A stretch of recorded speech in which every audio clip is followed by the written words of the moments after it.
পরম করুণাময় ও অসীম দয়ালু আল্লাহ তাআলার নামে। সূরা আল আনফাল। হে মুহাম্মদ, লোকেরা তোমার কাছে যুদ্ধলব্ধ ও যুদ্ধে পরিত্যক্ত অতিরিক্ত মাল সামান সম্পর্কে আল্লাহ তাআলার হুকুম জানতে চাচ্ছে।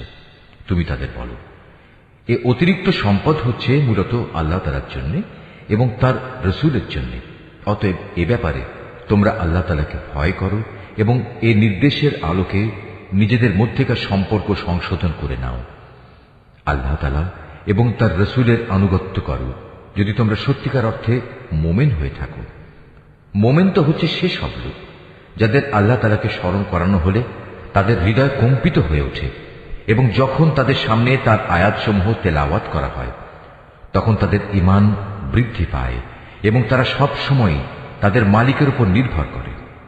যারা নামাজ প্রতিষ্ঠা করে এবং আমি তাদের যা কিছু অর্থ সম্পদ দান করেছি তা থেকে তারা আমারই পথে খরচ করে। মূলত এ গুণসম্পন্ন লোকেরাই হচ্ছে সত্যিকার মুমিন। তাদের মালিকের কাছে তাদের জন্য বিপুল মর্যাদা, ক্ষমা ও সম্মানজনক জীবিকার ব্যবস্থা রয়েছে। সেভাবেই তোমাদের বের হওয়া উচিত ছিল, যেভাবে তোমার মালিক তোমাকে তোমার বাড়ি থেকে বের করে এনেছেন। অথচ মুমিনদের একদল লোক তো এ কাজ তখন পছন্দই করেনি। সত্য তোমার কাছে প্রকাশিত হওয়ার পরও এরা তোমার সাথে বিতর্কে লিপ্ত হচ্ছে। মনে হচ্ছিল তারা যেন দেখতে পাচ্ছে ধীরে ধীরে মৃত্যুর দিকেই তাদের ঠেলে দেয়া হচ্ছে। স্মরণ করো, যখন আল্লাহ তাআলা তোমাদের প্রতিশ্রুতি দিচ্ছিলেন দুটি দলের মধ্যে একটি দল তোমাদের করায়ত্ত হবে, তোমরা তখন চাচ্ছিলে দুর্বল ও নিরস্ত্র দলটি তোমাদের করায়ত্ত হোক। অথচ আল্লাহ তাআলা স্বীয় কথা দ্বারা সত্য প্রতিষ্ঠিত করতে চাচ্ছিলেন এবং এর মাঝ দিয়ে তিনি কাফেরদের শেকড় কেটে তাদের নির্মূল করে দিতে চেয়েছিলেন। এর উদ্দেশ্য ছিল সত্য যেন তার সত্য রূপ নিয়ে প্রতিষ্ঠিত হতে পারে এবং বাতিল যাতে করে বাতিলের মতোই নির্মূল হয়ে যেতে পারে, যদিও পাপিষ্ঠরা এতে অসন্তুষ্ট হয়। আরো স্মরণ করো, যখন তোমরা তোমাদের মালিকের কাছে কাতর কণ্ঠে ফরিয়াদ পেশ করছিলে, আল্লাহ তাআলা তোমাদের ফরিয়াদ কবুল করেছিলেন এবং বলেছিলেন, হ্যাঁ, আমি তোমাদের এ যুদ্ধের ময়দানে পরপর 1000 ফেরেশতা পাঠিয়ে সাহায্য করব। আল্লাহ তাআলা তোমাদের শুভ সংবাদ দেয়া ও তা দিয়ে তোমাদের মনকে প্রশান্ত করার উদ্দেশ্যেই এটা বলেছিলেন, নতুবা আসল সাহায্য তো আল্লাহ তাআলার কাছ থেকেই আসে। নিশ্চয়ই আল্লাহ তাআলা পরাক্রমশালী ও প্রজ্ঞামান।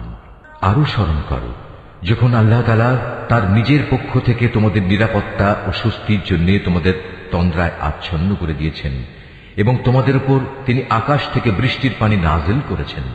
উদ্দেশ্য ছিল এ পানি দ্বারা তিনি তোমাদের ধুয়ে পাক সাফ করবেন, তোমাদের মন থেকে শয়তানের অপবিত্রতা দূর করবেন, তোমাদের মনে সাহস বৃদ্ধি করবেন।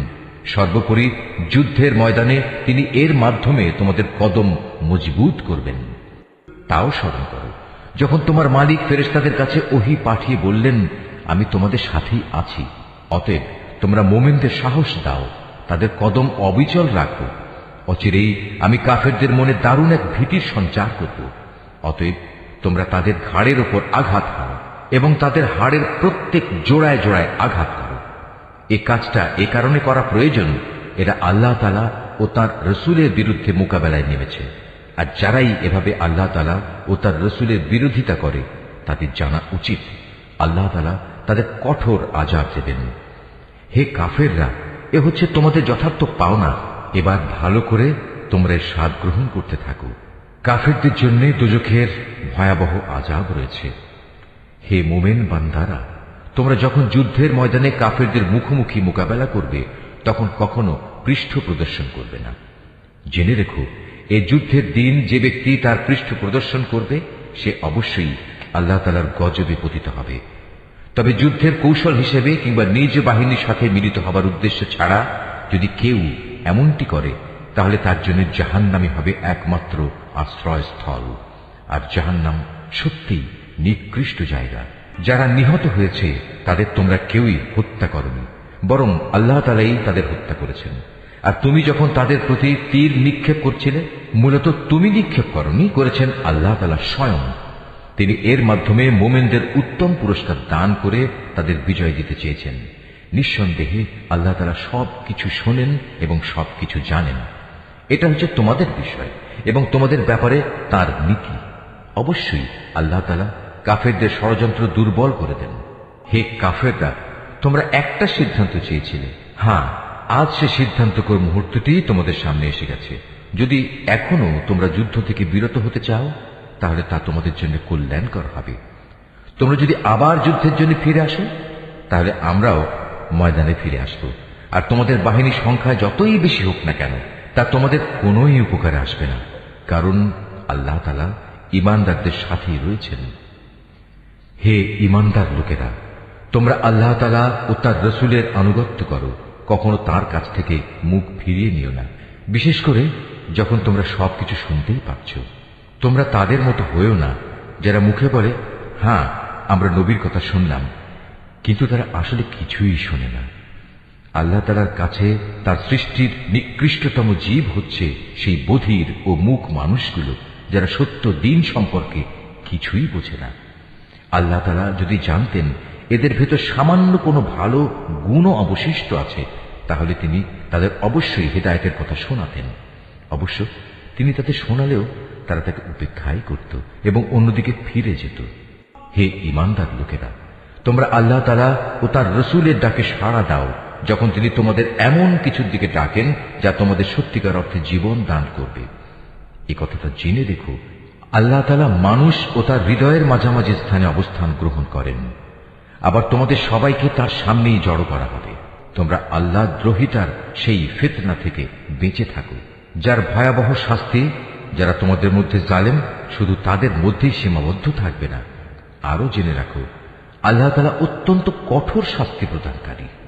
স্মরণ করো, যখন তোমরা সংখ্যায় ছিলে নিতান্ত কম, এই জমিনে তোমাদের মনে করা হতো তোমরা অত্যন্ত দুর্বল।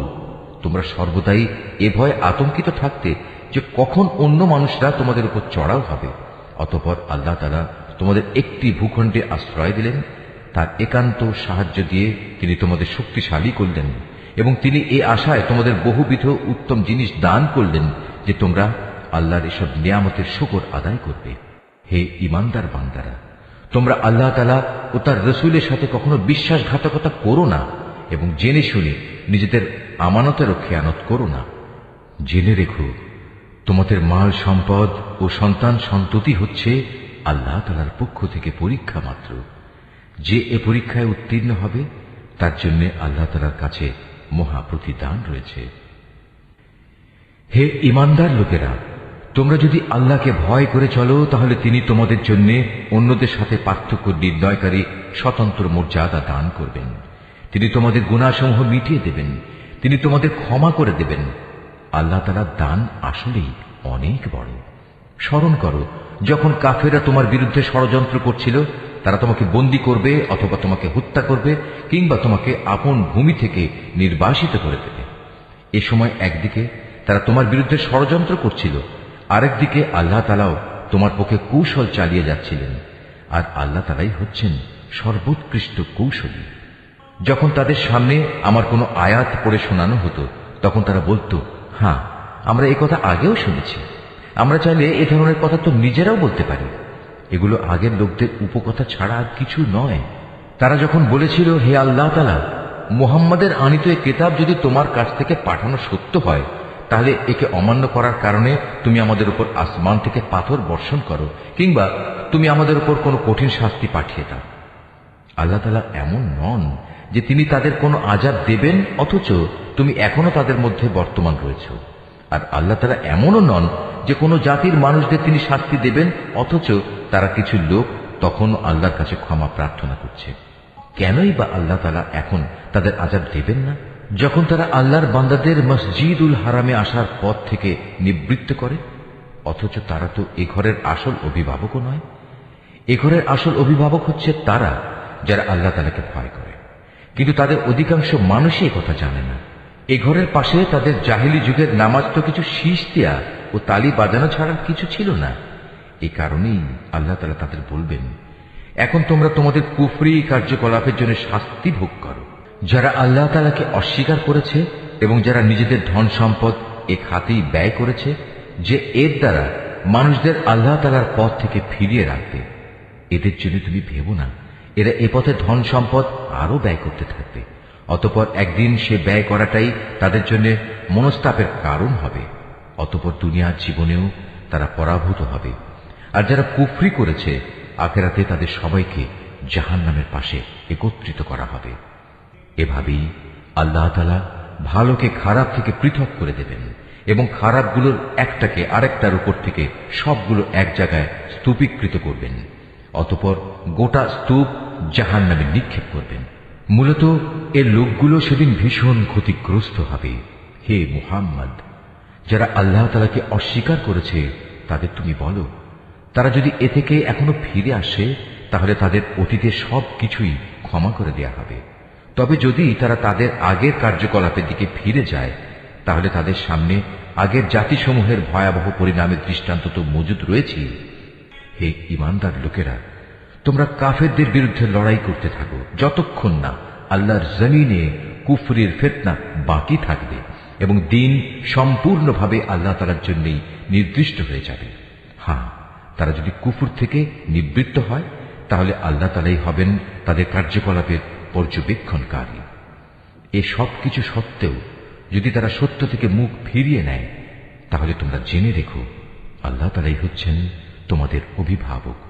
কত উত্তম অভিভাবক আল্লাহ তাআলা, কত উত্তম সাহায্যকারী তিনি।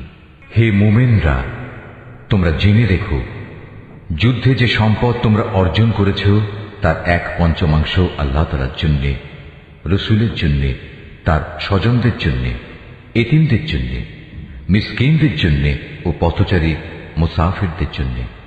তোমরা যদি আল্লাহতে বিশ্বাস করো, আরো বিশ্বাস করো সেই বিজয় ঘটিত বিষয়টির প্রতি যা আমি হক ও বাতিলের চূড়ান্ত মীমাংসার দিন ও একে অপরের মুখোমুখি হবার দিন আমার বান্দার উপর নাজিল করেছিলাম।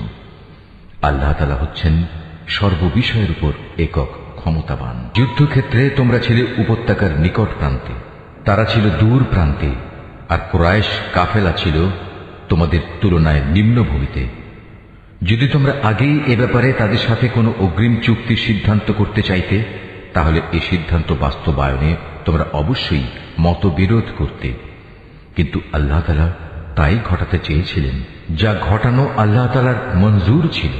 এর উদ্দেশ্য ছিল যে দলটি ধ্বংস হবে তারা যেন সত্য মিথ্যা স্পষ্ট হওয়ার পরই ধ্বংস হয়, আবার যে দলটি বেঁচে থাকবে তারাও যেন সত্যাসত্য প্রমাণের ভিত্তিতেই বেঁচে থাকে। নিশ্চয়ই আল্লাহ তাআলা সর্বশ্রোতা ও সর্বজ্ঞ। আরো স্মরণ করো, আল্লাহ তাআলা তোমাকে যখন স্বপ্নে তাদের সংখ্যা কম দেখিয়েছিলেন তখন যদি তিনি তোমাকে তাদের সংখ্যা বেশি দেখাতেন তাহলে অবশ্যই তোমরা সাহস হারিয়ে ফেলতে এবং এ বিষয়ে তোমরা একে অপরের সাথে বিতর্ক শুরু করে দিতে। কিন্তু আল্লাহ তাআলা এটা না করে তোমাদের নিরাপদ করে দিয়েছেন, কেননা তিনি মানুষের অন্তরে যা কিছু লুকিয়ে থাকে সে সম্পর্কে সম্যক ওয়াকিবহাল রয়েছেন।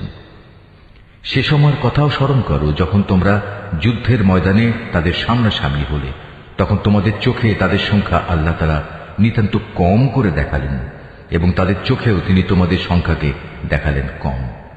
এর উদ্দেশ্য ছিল যেন আল্লাহ তাআলা তাই ঘটিয়ে দেখান যা কিছু তিনি এ ঘটনার মাধ্যমে ঘটাতে চান, কেননা আল্লাহ তাআলার দিকেই সব কিছুকে ফিরে যেতে হবে। হে ঈমানদার লোকেরা, কোন বাহিনীর সাথে যখন তোমরা সামনাসামনি হও তখন ময়দানে অবিচল থাকবে এবং বিজয়ের আসল উৎস আল্লাহ তাআলাকে বেশি বেশি করে স্মরণ করতে থাকবে। আশা করা যায় তোমরা সাফল্য লাভ করতে পারবে। তোমরা আল্লাহ তাআলা ও তার রসুলের আনুগত্য করো, নিজেদের মধ্যে পরস্পর ঝগড়া বিবাদ করো না, অন্যথায় তোমরা সাহস হারিয়ে ফেলবে এবং তোমাদের প্রতিপত্তি খতম হয়ে যাবে। তোমরা ধৈর্য ধারণ করো, অবশ্যই আল্লাহ তাআলা ধৈর্যশীলদের সাথে রয়েছেন। তোমরা কখনো তাদের মতো হও না যারা অহংকার ও লোকদের নিজেদের শান শওকত দেখানোর জন্য নিজেদের ঘর থেকে বেরিয়ে এসেছে এবং সাধারণ মানুষদের যারা আল্লাহ তাআলার পথ থেকে ফিরিয়ে রাখে। মূলত তাদের সমুদয় কার্যকলাপেই আল্লাহ তাআলা পরিবেষ্টন করে আছেন। যখন শয়তান তাদের কাজগুলোকে তাদের সামনে খুব চাকচিক্যময় করে পেশ করেছিল এবং সে তাদের বলেছিল, আজ মানুষের মধ্যে কেউই তোমাদের উপর বিজয়ী হতে পারবে না এবং আমি তো তোমাদের পাশেই আছি। অতঃপর যখন উভয় দল সম্মুখ সমরে ঝাঁপিয়ে পড়ল তখন সে কেটে পড়ল এবং বলল, তোমাদের সাথে আমার কোনোই সম্পর্ক নেই, আমি এমন কিছু দেখতে পাচ্ছি যা তোমরা দেখতে পাও না। আমি অবশ্যই আল্লাহ তাআলাকে ভয় করি এবং আমি জানি আল্লাহ তাআলা হচ্ছেন কঠোর শাস্তিদাতা। মুনাফিক ও তাদের দলবল, যাদের দিলে গুমরাহির ব্যাধি রয়েছে, যখন তারা বলল, এই লোকদের মূলত তাদের নতুন দিন মারাত্মকভাবে প্রতারিত করে রেখেছে। সত্য কথা হচ্ছে, যে কোনো ব্যক্তি বিপদে আপদে আল্লাহ তাআলার উপর ভরসা করে সে বুঝতে পারবে আল্লাহ তাআলা প্রবল পরাক্রান্ত ও প্রজ্ঞাময়। তুমি যদি সত্যি সেই করুণ অবস্থা দেখতে পেতে, যখন আল্লাহর ফেরেশতারা কাফেরদের রূহ বের করে নিয়ে যাচ্ছিল, ফেরেশতারা তখন তাদের মুখমণ্ডল ও পৃষ্ঠদেশে ক্রমাগত আঘাত করে যাচ্ছিল এবং তারা বলছিল, তোমরা আগুনের আযাব উপভোগ করো। মূলত এটা হচ্ছে তোমাদের নিজেদেরই উভয় হাতের কামাই, যা তোমরা আগেই পাঠিয়েছিলে। আল্লাহ তাআলা কখনো তার বান্দার উপর জুলুম করেন না। এদের পরিণতি হবে ফেরাউনের আপনজন ও তাদের পূর্ববর্তী কাফিরদের মতোই। তারা সবাই আল্লাহ তাআলার আয়াতকে অস্বীকার করেছে, ফলে তাদের গুনাহের দরুন আল্লাহ তাআলা তাদের পাকড়াও করলেন। নিশ্চয়ই আল্লাহ তাআলা শক্তিশালী ও কঠোর শাস্তি দানকারী।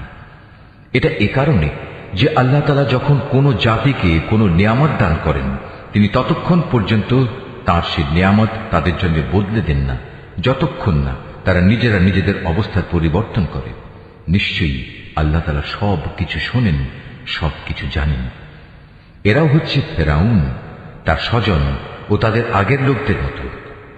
আল্লাহর আয়াতকে তারা সরাসরি মিথ্যা সাব্যস্ত করেছে, ফলে আমি তাদের কুফরির অপরাধের জন্য তাদের ধ্বংস করে দিয়েছি এবং ফেরাউনের স্বজনদের আমি ডুবিয়ে দিয়েছি। মূলত তারা সবাই ছিল জালেম।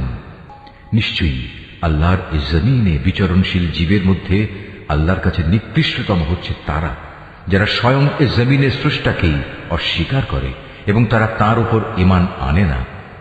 তারাও এ নিকৃষ্ট লোকদের অন্যতম, যাদের সাথে তুমি বাকায়দা সন্ধি চুক্তি স্বাক্ষর করেছ। অতঃপর তারা প্রতিবার সুযোগ পেয়েই সে চুক্তি ভঙ্গ করেছে এবং এ ব্যাপারে তারা কাউকেই পরোয়া করেনি।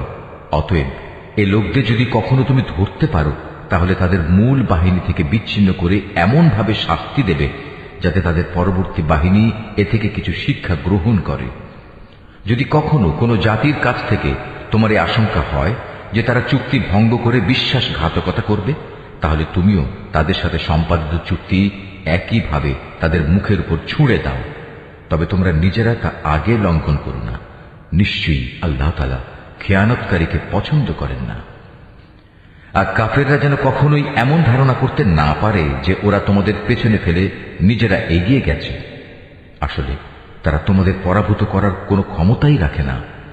তাদের সাথে যুদ্ধের জন্য তোমরা যথাসাধ্য সাজ সরঞ্জাম, শক্তি ও ঘোড়া প্রস্তুত রাখবে এবং এ দিয়ে তোমরা আল্লাহর দুশমন ও তোমাদের দুশমনদের ভীত সন্ত্রস্ত করে দেবে। এছাড়াও কিছু লোক আছে যাদের পরিচয় তোমরা জানো না, শুধু আল্লাহ তাআলাই তাদের চেনেন।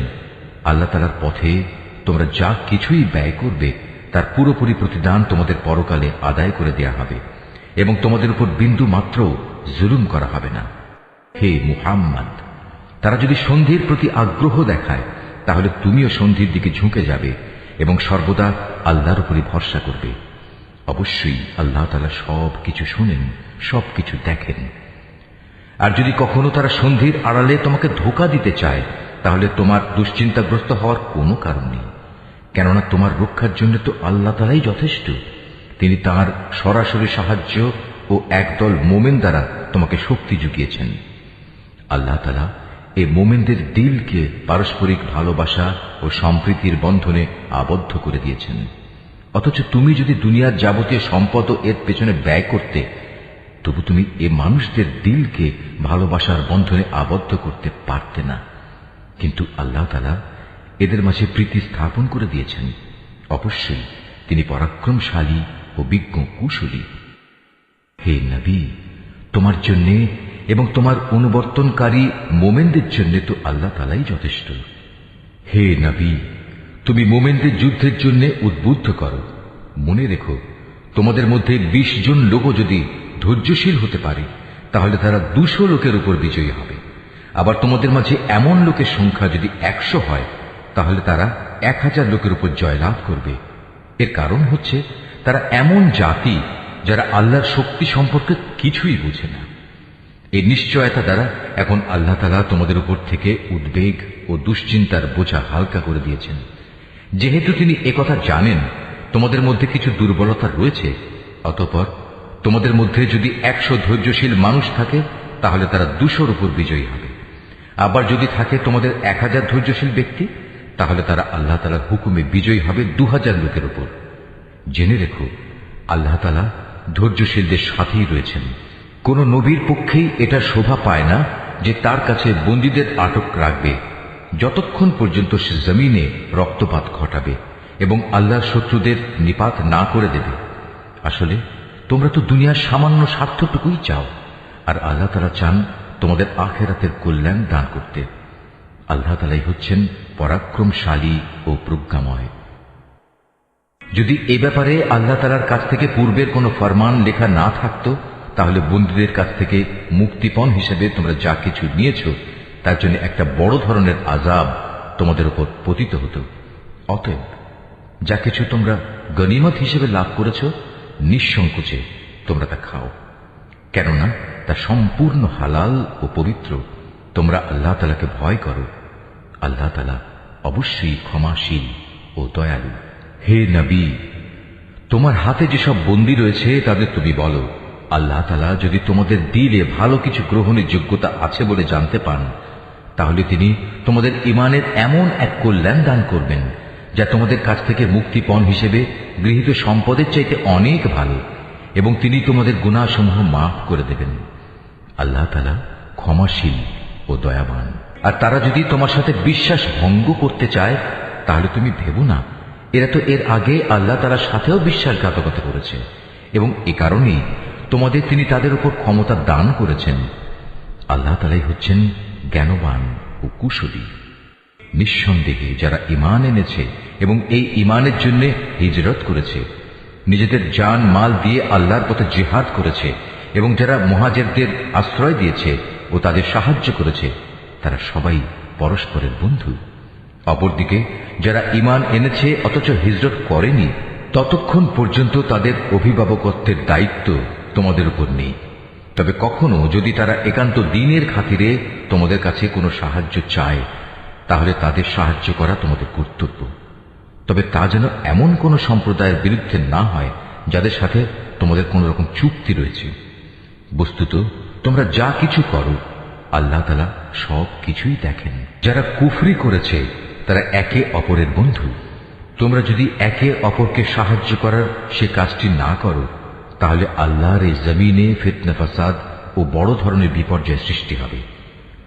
যারা ঈমান এনেছে, এই ঈমানের জন্য হিজরত করেছে, নিজেদের জান মাল দিয়ে আল্লাহর পথে জিহাদ করেছে, এবং যারা এই হিজরতকারীদের থাকার জায়গা দিয়েছে এবং তাদের সাহায্য করেছে, মূলত এরা সবাই হচ্ছে সত্যিকারের মুমিন। এদের জন্য আল্লাহ তাআলার পক্ষ থেকে ক্ষমা ও উত্তম জীবিকার ব্যবস্থা রয়েছে। আর যারা পরে ঈমান এনেছে, হিজরত করেছে এবং তোমাদের সাথে জিহাদ করেছে, তারাও তোমাদেরই অন্তর্ভুক্ত। যারা আত্মীয়তার বন্ধনে একে অপরের সাথে আবদ্ধ, আল্লাহর কিতাব অনুযায়ী তারাও একে অন্যের উত্তরাধিকারের বেশি হকদার। নিশ্চয়ই আল্লাহ তাআলা সব ব্যাপার জানেন।